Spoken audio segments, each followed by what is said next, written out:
What's going on, FA Nation? Happy Wednesday, and welcome to the Fantasy Alarm NBA DFS live stream. I'm your host, James Grande, joined alongside my partner in crime, the man on the playbook for today's 9-game slate, John Impemba. John, what's going on, brother? How do we feel about today's slate? It's an interesting one. We went over it on the podcast last night. A lot of interesting matchups, getting injury news, getting lineup news before we jumped on. So I'm happy things are certainly falling into place. I don't think we're waiting on anybody. Maybe Bam. I think we're only waiting on Bam. We are waiting on Bam. Yep. But pretty much everything else has come through for us. So cross our fingers for now. We still got another hour until tip, but I think we kind of have our plan in set here. Just some lineup notes that you did allude to that we do have. Jimmy Butler playing, Trae Young probable, Dwayne Dedmon ruled out, Devontae Graham back from his one-game absence. He is playing. Malik Monk has been suspended. Shake Milton is remaining in the starting lineup for the Philadelphia 76ers. And the Magic are starting James Ennis at small forward. Right. I think that about covers the latest news, John. Let's get into your playbook. Full of juicy, delicious goodness. Shout out to Howard. I think I did that right. I don't know. He might say it differently. Probably does. I digress. Let's start. R.I.P. R.I.P. to his foot that he'll never be able to walk on again because it's broken. Let's go into the point guard position where we have 3 top dogs and 3 because Trae Young is playing tonight. Russell Westbrook returning from his one-game absence. Luka Doncic traveling to San Antonio to take on the Spurs, and Trae Young getting a matchup against the slow, snail-paced Orlando Magic, John. How are you breaking down these top 3 dogs? I definitely like Westbrook, I think, the most. Home against Memphis, pace-up game, back and forth. I know Memphis has had some trouble lately, but Houston's not playing any defense. So I think this one, is going to be a very high-scoring game. Could stay close long enough to allow a guy like Westbrook to get his points, even though, Harden's there, likely going to go ahead and get his 60-plus fantasy points as well. Plus, we're getting Westbrook off a rest day as well. He was mysteriously injured with a thumb, they're calling it, the other night. Complete out of nowhere injury. So I like Westbrook. I know he's the most expensive of the group there, but or at least on FanDuel, he's the most expensive of the group. But I mean, for me, he's my top play, and ownership kind of goes that way as well. And then it's really a coin toss for me between Trae and Luka. I know you have the very slow pace there with Orlando, but Trae Young still had success in this matchup. They're home, where Young is playing better. So if you want to do a little bit of savings over on FanDuel, it's only $9,600. You go ahead and throw him in your lineup, perfectly fine with that notion. But Luka averaging 60 fantasy points against San Antonio this year. The one thing I do worry a little bit if we're talking about that is, they don't have LaMarcus Aldridge. I know that it's only a 5-point spread in Vegas, but we've seen San Antonio, lose games that they should have won this year. We just saw Dallas blow out, their most recent opponent in Minnesota. Porzingis is healthy and playing really well right now, also with Luka. So though it's only a 5-point spread in Dallas on the road, I kind of am a little bit afraid of that game, more so than Memphis, Houston, where it actually is a higher point spread. So for me, Luka's third, but I still have him in lineups tonight because of that ceiling. Let's move down the point guard list where Spencer Dinwiddie is just far too cheap. Likely going to be someone used a lot on FanDuel and cash games. Yeah. Then we have Markelle Fultz, and I think you're going to agree with me. Are you off the Kendrick Nunn and Goran Dragic bandwagon because Jimmy Butler is active, or because they're so cheap on FanDuel you could still play them in tournaments? No, I'm definitely downgrading them. Plus the fact that Napier didn't make the playbook because at the time he wasn't supposed to start. But we did talk about him on the podcast. So you and I did debate sort of the Ish Smith, Shabazz Napier, angle of who could play and whatnot, because it's a great matchup for them up against Brooklyn. So yeah, I'm off Nunn. I'm off the Dragic thing. I would easily put Napier in there. And I would actually play Napier over Fultz as well for looking mid-tier plays. Napier is actually very cheap on both sites. He's $4,700 on DraftKings and just 43 over on FanDuel. So I think the next time we get an ownership update, we're going to see a big boost, I think, to Shabazz Napier in ownership just based off the fact that he's starting. Okay, you have someone also 4,300 on FanDuel in your playbook in Shake Milton. Do you now lean Napier's way over Milton? Yeah, I do lean Napier over Milton. I just feel like his upside is greater. We've seen him produce.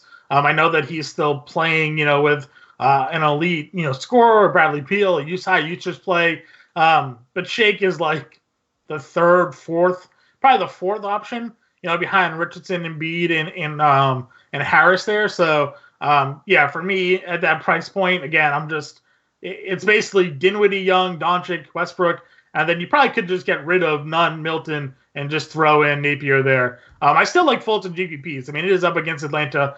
Trae Young, not a great defender. We've seen Fultz have success during stretches this year. So, if you wanted to game stack Orlando the way they've been playing lately, Fultz against Atlanta is still perfectly fine. Yeah, a lot of cooks in the kitchen there in Philadelphia for Milton to really put up a big number. Let's move to shooting guard, where we have two really high-priced options, one in James Harden, over $11,000 on both FanDuel and DraftKings. And then we have Bradley Beal, who's 9,400 on FanDuel and 9,700 on DraftKings, coming off 50-plus actual points in back-to-back games. Do you have a lean either way? Are you spending up to Harden, who looks like he's going to get a lot of ownership coming his way, or Beal, who, for whatever reason, doesn't?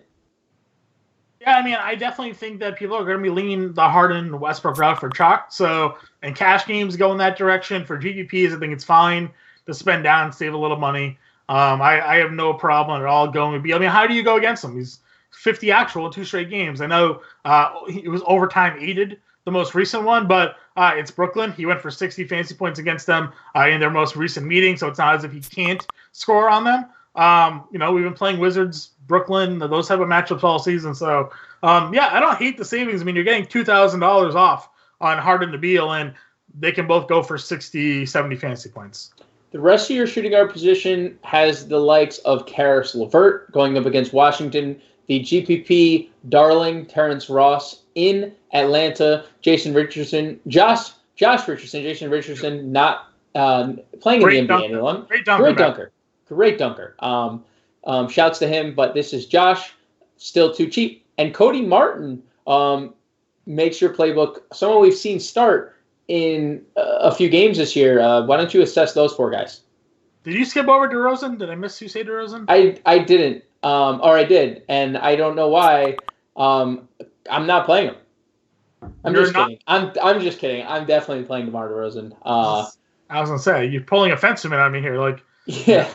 No, I that was just a simple oversight. Right, DeMar DeRozan, pretty chalky. No Lawrence Aldridge. Probably. Probably. I mean, I think only Sean Mitchell's fading DeMar DeRozan tonight. Like, that's probably the only person. I mean, yeah, we said on the podcast, though. On FanDuel, my shooting guards are DeRozan and LeVert, and, like, I'm building around them. So they're both elite plays. DeRozan's averaging 44 fantasy points against Dallas this season. If you believe in Vegas, and you kind of brought it up in a conversation that we had earlier, it's like you can't trust in Vegas sort of in like one matchup and then look at another matchup and be like, I don't believe it. It's either you either believe Vegas knows what they're doing, or you don't believe that Vegas knows what they're doing. So while I am, of course, skeptical that it's only a 5-point spread here, it is San Antonio at home. So the home teams tend to get a little bit more edge. They do play occasionally a little bit better there. So I'm going to tend to believe this game's going to be competitive and close. So DeRozan should have no problem. And again, he's one of the highest owned plays of the entire slate. A lot of San Antonio players will with no Aldridge. LeVert, definitely a much better play over on FanDuel at 6,500. He's only had just one game since he's come back into that starting lineup where he scored less than 37 fantasy points. I think it's like a 6-game sample or 7-game sample. So he's absolutely balling out right now against the Wizards, who we love to attack. So that's fine. You said Ennis is starting, but Ross is still going to come off the bench and play, his 25, 30 minutes, his typical role there. So don't be alarmed by seeing him listed as red in the playbook. He's still a guy that's going to get his run. He's been very productive of late as well, so I think we can certainly trust him. For cash games, I like Richardson a lot today. Going up against Cleveland, he just fits in a lot of bills nicely at that low 5K price tag. Played a bunch of minutes the other day. It's Cleveland. It's an easy matchup for him. So the usage is going to be, again, it's going to be focused on Embiid, but like him and Harris can still get it done. And then again, if you're looking just for like a min-price dart on DraftKings, like Cody Martin's 3,100. And Malik Monk was playing a really good amount of minutes off the bench for Charlotte. So, it's a back-to-back. He played 26 minutes, I think it was last night. I think Martin is a fine GPP dart. It's the Knicks. So, they're not good and they're home. So, or Charlotte's home rather. So, 31 is a good tag if you're going stars and scrubs over on DraftKings. So I don't love small forward on tonight's slate, but you have a ton of guys listed here, and I think Jay Crowder may get crossed off the player pools a little bit. Not really, but he takes a little bit of a hit, obviously, because we saw Crowder productive with Butler and Bam earlier. In the one game where he wasn't, he got in foul trouble kind of, and they didn't really need him as much.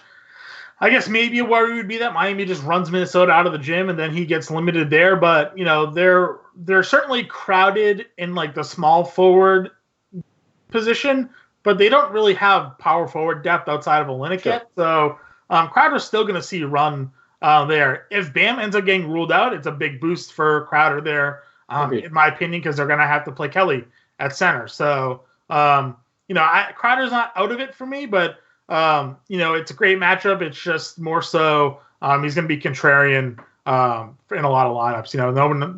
No one's really going to have him in there. So the rest of the position, pretty weak up top. Paul George is the top spend, $7,800 on FanDuel, $8,000 on DraftKings. We have Gordon Hayward returning to Utah, second night of a back-to-back for Boston, and then the chalk FanDuel play of the slate will definitely be Tobias Harris. Why don't we talk about those three guys?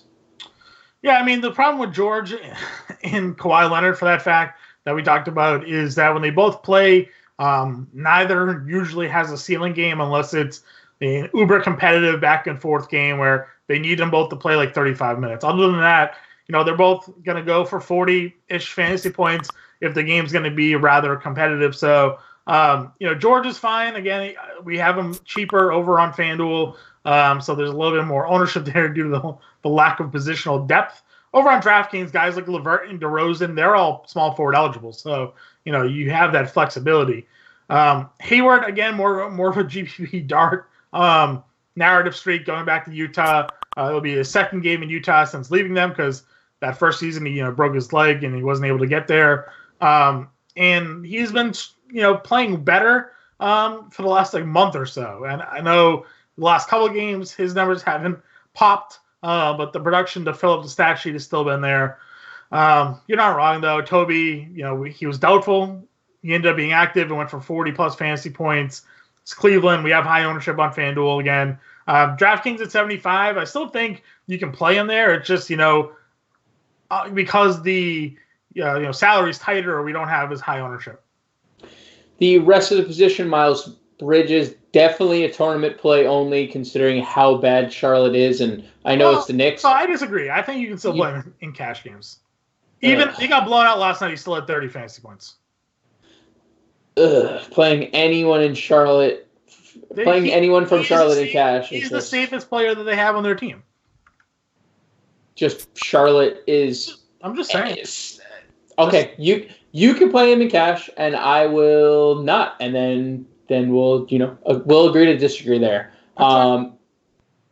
DeAndre Hunter is someone that you put me onto recently, and I can't deny how good he's been. 30 fantasy points in 3 straight games. Yep. Kevin Porter, another guy that you have been very high on all season long, coming off a career night, but now we get a massive price bump, especially on DraftKings. Yeah. And then Josh Jackson, who probably starts at power forward tonight. We don't have an official word or any indication of what the lineup's going to be. They could go big and start Gorgeous Dang. or they could start Jackson. Either way, he's min salary on FanDuel. Yeah, I mean, that's the reason why we have 30% ownership on FanDuel. I still like him on DraftKings too, and like we're suggesting no one's playing in there. He played 26 minutes the other day. Yep. After all the injuries came through, I don't see him playing less than that. He's gone for 20 plus fantasy points in 3 straight games there. So and he was a great scorer at times when he was starting for Phoenix when they were missing a bunch of players. So and it's Houston, it's high game total. If it's a blowout, I think he still probably plays a little bit. So I'm fine. I think Jackson's a good spot. Let's move forwards and head over to the power forward position where the top 10 player himself, Jason Tatum, tops our list, 9.1 over on FanDuel, 8.8 on DraftKings in a back-to-back. We have Bam listed in the playbook. He is in question, but obviously if he plays, it's Minnesota. It's a fantastic spot. And we have Porzingis, all over 8K. How do you kind of assess this tier? Is there anyone that you would play in cash, or are they all GPP options to you?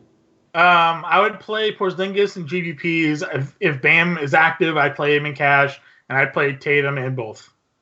You play Tatum in both? Yep. I do too, because Utah's struggling, and Tatum is he's just on another planet, right? Yeah, he's on another planet right now. So I agree with that assessment. I'm actually very surprised, and I know I'm very surprised to see Aaron Gordon's ownership the way that we have it right now. I get it because I don't think people are accustomed to seeing Aaron Gordon's price tag approaching 8K, John, but he has gone for 42 or more fantasy points in 4 straight, and he's gone for 50 in 2 of his last 3. Why do you think people are not gravitating to Gordon in Atlanta? Because they've also been burned by Aaron Gordon. Right. And that's probably because everyone has been This burned. Is the night that Aaron Gordon goes for 8 points, we talking right. 11 rebounds, 2 steals, and you're like... 4 turnovers. Yeah, you're like, what happened, Aaron? I mean, he's got a tough spot, right? Like, I don't know. I mean, is it... Like, John Collins isn't like a great defender. They are the worst team against power forwards DVP. Well... they've been battle a year with Hunter there, so I don't know. I mean, I'm cagey on him. He's a GPP guy for me. I put him in the playbook, so it's not like I'm not considering him. I think he's even in an example lineup tonight as well, because how his recent play. But I did put in the same blurb. I like Julius Randle against the Hornets tonight too, and they're similar priced. I'm just looking at DVP just to maybe. I'm trying to get you to buy in more. You said more DeAndre Hunter earlier in the year. Well, last month, they're the second worst team. And then the last 2 weeks, they're the worst. Yeah. Any more, it's okay. That's fine with me because I will be playing a lot of Aaron Gordon tonight. That's fine. I hope he goes for 50. So. Thank you. I appreciate that. My lineups do as well. Robert Covington, Larry Nance, Rui Hachimura, the Japanese leader in jersey sales this year is Rui Hachimura. Talk about these 3 guys. Covington currently garnering a lot of ownership projections. Yeah, we expected that. I mean, again, excuse me, for those who listened to the podcast last night, we saw the price tag on Covington. We saw the matchup against Memphis. We're like, no brainer, right? Like 6,200 to 64, filling up the stat sheet, giving you the steals, high game total here. Just a perfect price. I don't know why he continues to be so low owned. Nance is again more of a GPP dart, but like they weren't really committed to Tristan Thompson before the Drummond trade. Right. So I don't know if even though Thompson's starting, like how much is he going to play? He's going to play 25 minutes and Nance is going to play 25 minutes, or what's the rotation there? So if we're just darting GPPs, like we've seen Nance come off the bench and have huge games. So again, the fact that there is no Drummond, I think, is an interesting spot to consider Nance. And again, Philly terrible on the road, so maybe their defense lacks and Nance can come through. Hachimura is more so just a play against Brooklyn. He occasionally will find himself at the center spot. We do like centers against Brooklyn. It seems like he's over his minutes limit. Like he played over 40 the other day, and he's had a day off. So I think Hachimura could be a decent play here against Brooklyn. Does Davis Bertans being active worry you at all? Nope. Okay, let's finish it up at the center position where we have Joel Embiid and DeAndre Ayton up here at the top. It looks like Embiid's ownership is actually mighty enticing. I think people are maybe worried about the price, even though he just went for 80 fantasy points. I'm not worried about the price, Sean. It doesn't seem like you're worried about the price tag either. No, he's in a lot of my lineups. There's enough value on the slate to fit him in, and especially again on DraftKings with the ability to also have a utility spot because we do have the chalky center of the night still to come. You can play them both and be a big salary saver for you. So yeah, I mean, again, like this game could still be rather competitive, giving, the matchup, given the fact that Philly's on the road where they play so poorly, and the usage for Embiid with no Simmons is through the roof. So, and it's no surprise we saw him go for almost 80 fantasy points the other day against, again, it was Atlanta, but, Cleveland's not that great defensively either. So I'm still going to go ahead and go with the Embiid monster here. And if, I would expect nothing less than a strong performance. Ayton, again, going up against the Clippers, we like targeting centers against LA. He went for 40 fantasy points in 24 minutes against them before. There's no Kelly Oubre, so that could probably have a little bit of an impact on the available shots for him. Somebody we didn't mention at power forward, I'll just throw him out there now. Dario Saric is expected to start. He's $3,200 on DraftKings. So if you're just looking for another dart, like he is a guy that could be someone worth talking about. But Ayton, great spot here against the Clippers. I like him in the mid-tier. Valanciunas is something you and I debated a little bit last night, trying to figure out how we think he'd be used. Because, Clark and Jackson are both out. They did trade for Deng, who's his backup center. Gorgie's played really well the last couple of games. Because Houston plays small, do we think, Memphis takes advantage of Valanciunas' size? Or do they go down to the more athletic, Deng and play him instead? So for GPPs, for game stacks, I think Valanciunas is fine. And then we come to my favorite GPP dart and Mitchell Robinson not starting again. They're going with Taj, but Charlotte, terrible defensively. Doesn't matter who they play out there. Biyombo starting tonight. It's never made a difference before this season. We saw Miles Turner tear them up. I think Robinson has similar skill set to what Turner can bring in terms of defensive ability with all those blocked shots. So 51 and 5,300. I'm a big fan, obviously, of Mitchell Robinson and hoping that he can get the playing time, because when he does, he's a productive player. So good for GPPs. And then finally, we'll hit the top value play of the night. What we're expecting, Jakob Poeltl, $3,200 on DraftKings. He's 50% ownership. And then on FanDuel, 4K at 28%. We saw him be, effective this year when LMA was out of the lineup. He had that huge game, obviously, against Houston, which everybody's sort of, I think, remembering. It was the double overtime game even, so his stats were slightly inflated, but they're going to need some size up against Porzingis or Kleber, and Poeltl's going to provide that. Any final thoughts, John, before we get out of here? It is 6:30. Yeah, I'm seeing if anything else came through here. Just Trae Young is available to play, so we have that. So we already kind of figured. I think Trey Lyles could be another, value play guy. San Antonio, I think, is going to be a pretty popular team tonight just because of the absence of Aldridge and then the value surrounding them. So if you're in a bind, if you really want to get contrarian or get really stars and scrubby, knowing that Poeltl's $3,200, knowing that Lyles is under $4,000 as well, like there's ways to go about getting some value in your lineups tonight. It is 6:30, as I mentioned. Big shouts to Matt Sells for producing it. We'll be in subscriber chat where Sean Mitchell has already dominated for the last 2 hours up until the lineup block, and we will catch you guys tomorrow.